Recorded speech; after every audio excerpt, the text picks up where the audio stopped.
आपने ऐलान किया था इंटरनेशनल स्टेडियम बनाने का आमखास को, वो काम किस हद तक अभी पूरा हुआ है? देखिए, आपका सवाल जो पहले है कि बड़े चेहरे जो है, मेरी ख्वाहिश ये है कि इस ग्राउंड से बड़े चेहरे तैयार हो करके, अ, जो ऑलरेडी बड़े हो चुके हैं उन्हें यहाँ पर लेकर आने की बजाय मैं चाहता हूँ कि बुड्डी लाइन के इस आमखास मैदान से अच्छे अच्छे क्रिकेटर्स तैयार हो, अच्छे अच्छे फुटबॉल तैयार हो। और हमें सबको ये फ़ख्र होना चाहिए कि हमारे इस ग्राउंड के ऊपर खेला हुआ लड़का आज है तो स्टेट की टीम में खेल रहा है, आज देश की टीम के लिए खेल रहा है। तो हमारी कोशिश ये है। आपका जो सवाल है कि यहाँ पर एक इंटरनेशनल स्टेडियम बनाने का ये था। देखिए, मैंने पहले से ही ये वादा किया था कि हम यहाँ पर एक अंतर्राष्ट्रीय दर्जे का है तो हम एक स्टेडियम बनाना चाहते हैं। और हमने बहुत आगे अल्हम्दुलिल्लाह बढ़ चुके हैं। दिक्कत ये आई है इसके अंदर कि जब ये मैदान के पेपर्स देखा गया तो इसके ऊपर बहुत सारे गवर्नमेंट डिपार्टमेंट्स ने दावा ठोक दिया।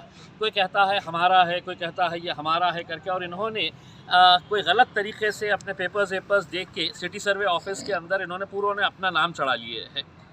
अब बीच में एक बात निकली थी कि साहब यहाँ पर हमको एक हॉस्पिटल बनाने के लिए हम जगह, मैं बोला 1 इंच भी तुमको खोदने नहीं दूंगा करके यहाँ पे मैं, क्योंकि ये मैदान जो है ये मैदान खिलाड़ियों के लिए है, ओपन ग्राउंड है, और यहीं पे स्टेडियम बनाने का हमारा जो कोशिश है वो बहुत आगे जा चुकी है।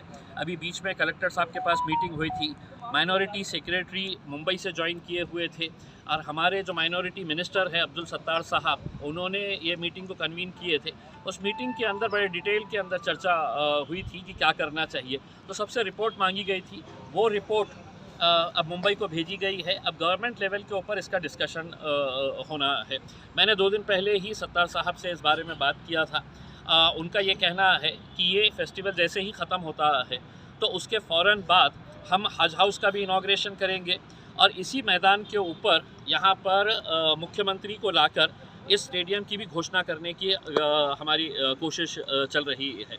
मैंने गवर्नमेंट को यही कहा है कि साहब आपको है तो सिर्फ हमको पेपर्स देने का है, इसके लिए कितना करोड़ों रुपए का फ़ंड लगेगा वो करोड़ों रुपए का फ़ंड लाने की जिम्मेदारी मैंने लिया हूँ केंद्र सरकार से। अनुराग ठाकुर जो मिनिस्टर है, मैंने उनसे कहा है कि साहब ये इसके लिए आपको हमारी मदद करना है। उन्होंने मुझे एश्योर किया है।